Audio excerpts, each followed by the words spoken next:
El presidente del Banco Central de Chile, Rodrigo Vergara, presentó la situación de la economía nacional e internacional en el seminario Visión Económica y Empresarial, organizado por la SOFOFA y la Universidad del Desarrollo.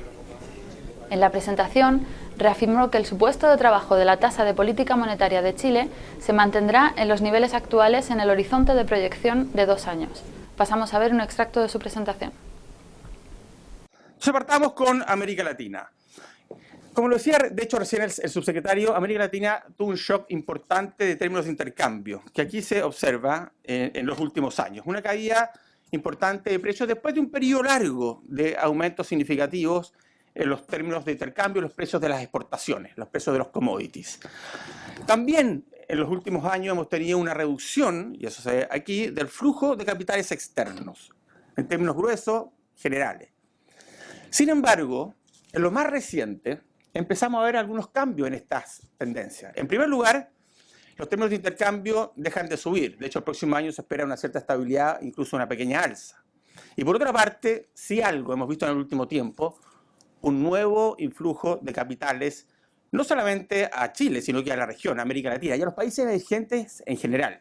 Más tranquilidad respecto a lo que va a suceder con la política monetaria en Estados Unidos y, por lo tanto, flujos de capitales significativos a los países emergentes y en particular en América Latina. Ahí está en un mapa esto. El 2016 es la parte izquierda de esta diapositiva. Vemos los países en rojo que tuvieron crecimiento positivo, los en celeste, azul claro, crecimiento positivo pero bajo su promedio histórico, y los verdes arriba de su promedio histórico, que son la verdad es que muy pocos. Y vemos que la gran mayoría de la región tuvo crecimientos negativos o por abajo de su promedio histórico, y destacan en particular ahí Brasil, Argentina, Venezuela y Ecuador. Para el 2017 solamente quedan 2 de ellos, Venezuela y Ecuador. Argentina y Brasil tendrían crecimiento positivo. El resto de los países tendrían crecimiento algo más alto que el que tuvieron este último par de años, y eso significa entonces un crecimiento también más elevado para la región. Como resumen de América Latina, quiero decir que la región ha pasado por momentos difíciles, crecimientos negativos los últimos 2 años, obviamente muy influenciado por Brasil, pero también por otros países, y que si algo se ve algún repunte hacia adelante, al menos no se ve un empeoramiento de las condiciones externas hacia adelante.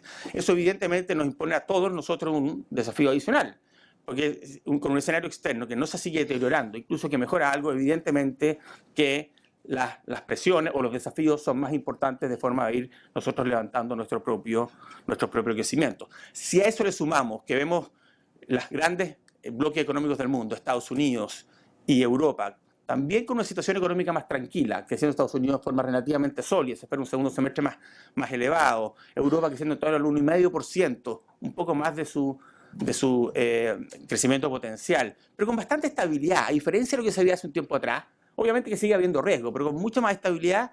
Eso configura un escenario externo más favorable que el que veíamos hace un tiempo atrás. Eso, de nuevo, nos impone desafíos importantes y es una buena noticia.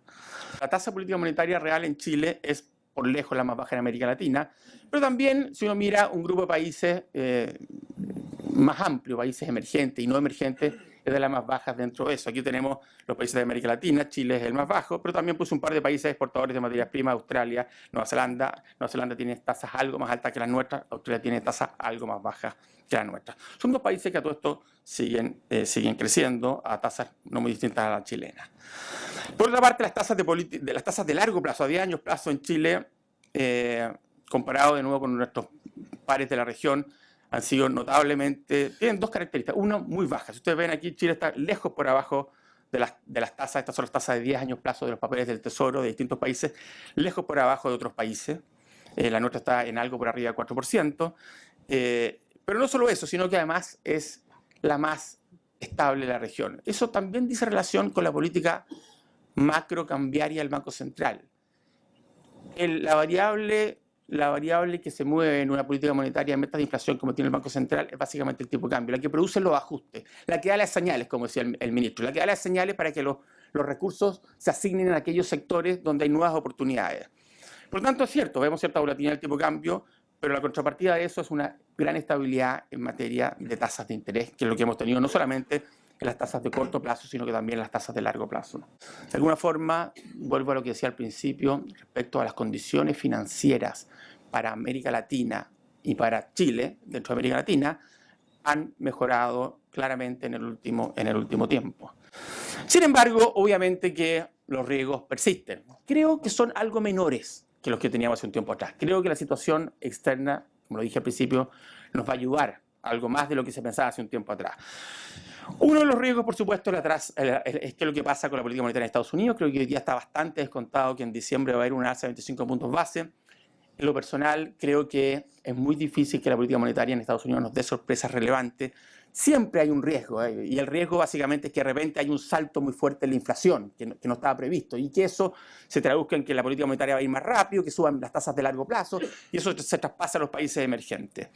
Pero sí algo, cada vez, tanto el mercado como las propias autoridades de la Reserva Federal ven una trayectoria de normalización monetaria bastante más suave. Y eso se ve como ha ido cayendo la perspectiva de normalización monetaria o de aumento de tasa de interés en Estados Unidos, tanto de la Reserva Federal como del mercado. El mercado sigue por abajo de la Reserva Federal. Los dos se han acercado más porque la Reserva Federal ha ido de alguna forma convergiendo las proyecciones que tiene el mercado. Yo diría que hay un escenario también en general adverso para hacer las reformas que hay que hacer en general en el mundo, en particular en la economía avanzada, y esto lleva a la sobredependencia de la política monetaria. Como decía el Arián, la política monetaria es the only game in town, es casi la única política que hay disponible. Lo que no es una buena noticia, porque la verdad es que la política monetaria obviamente que tiene sus límites y las políticas de reformas estructurales o las políticas fiscales, de infraestructura, etcétera, tienen un rol que jugar. China ha estado más tranquilo, tuvo un buen crecimiento en el tercer trimestre, pero ciertamente hay riesgo en China, este fuerte crecimiento del crédito, por ejemplo, el hecho de que el crecimiento en el último tiempo esté fuertemente liderado por el gasto público, sugiere algunas dudas. Con todo, hoy día la situación se ve bastante más calmada que hace un tiempo atrás. Mejores condiciones financieras, ya les decía, han sido importantes para comprar tiempo, particularmente en América Latina, pero tenemos que tener claro que estamos comprando tiempo, que las condiciones financieras no van a mantenerse así para siempre, va a haber una normalización, será lenta, será gradual, pero va a haber una normalización. Todos los espacios de política son limitados. Respecto a la actividad, muy breve, la actividad ha ido en línea con lo proyectado en el IPOMA. Recuérdense que tenemos crecimiento proyectado entre 1,5 y 2% para este año, algo más alto para el próximo año. El IMASEC, lo vemos aquí, tiene mucha volatilidad, un mes sube, un mes baja. Lo que está en rojo ahí, el promedio móvil de 3 meses. Y eso es importante tenerlo en claro, porque de repente uno ve como sobrereacciones frente a esto, o a cifras específicas. Salió el IMASEC de julio, 0,5. Gran escándalo, se venía la recesión. Recuerdo un titular por ahí de alguien que decía 75% de probabilidades que haya recesión técnica y todo ese tipo de cosas. Bueno, después salió el de agosto, que fue 2,5%. Se acaba la probabilidad de recesión. Hay que tener cuidado, son volátiles los IMASEC. Entonces, tratemos de verlos en perspectiva. Ahora, lo importante en materia de actividad es que si ustedes ven aquí las proyecciones, son proyecciones de mercado, de la encuesta de expectativa económica del Banco Central, hacia adelante se han estabilizado. Tuvimos un largo periodo en que las proyecciones solo se revisaban hacia la baja. Se han estabilizado. Quiero ser bien claro y no quiero ser autocomplaciente, se han estabilizado en niveles bajos. Yo esperaría, digamos, lo óptimo sería que que las expectativas empezaran a subir. No eso es el caso, pero al menos se han estabilizado y creo que es una noticia positiva, dado que veníamos de un periodo largo donde las expectativas de crecimiento bajaban. También obviamente preocupa, lo mencionó el presidente de la SOFOFA al principio, que las expectativas tanto de consumidores como de empresas se mantengan en niveles bajos, aunque él también lo mencionó, se ve en la cola ahí un pequeño aumento. No es para sacar todavía ninguna conclusión definitiva, es un dato puntual, pero ojalá que esto marque alguna tendencia. La tasa de desempleo en general se ha mantenido baja, aunque hemos tenido algún crecimiento en el último tiempo, pero en términos históricos sigue siendo una tasa relativamente baja. Eso es importante, hemos mantenido un mercado laboral de nuevo, ha sido bastante resiliente frente a esta desaceleración. Eso también de alguna forma explica por qué la desaceleración de los salarios y la inflación no transable ha sido bastante más lenta. De hecho, en el caso de los servicios y no transable se mantiene por arriba del 4%. Termino con algunos comentarios finales. La inflación ha descendido, aproximándose a la meta de inflación. Como ha sido la tónica, su reciente evolución sigue muy ligada a los movimientos cambiarios. El panorama para la actividad y la demanda no muestra mayores cambios respecto a lo que nosotros presentamos en nuestro informe de política monetaria de septiembre.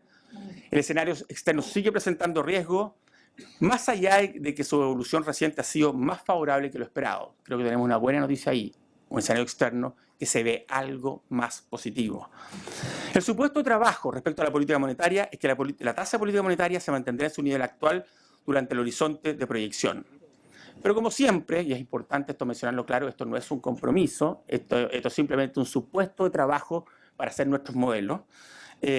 La tasa de política monetaria, la política monetaria es contingente a cómo noticias afectan las proyecciones de inflación en el horizonte de proyección, cómo las noticias que vamos recibiendo van afectando no tanto nuestra inflación actual, sino que nuestras proyecciones de inflación, por todo lo que les mencioné antes, en un horizonte de proyección que es de 2 años plazo.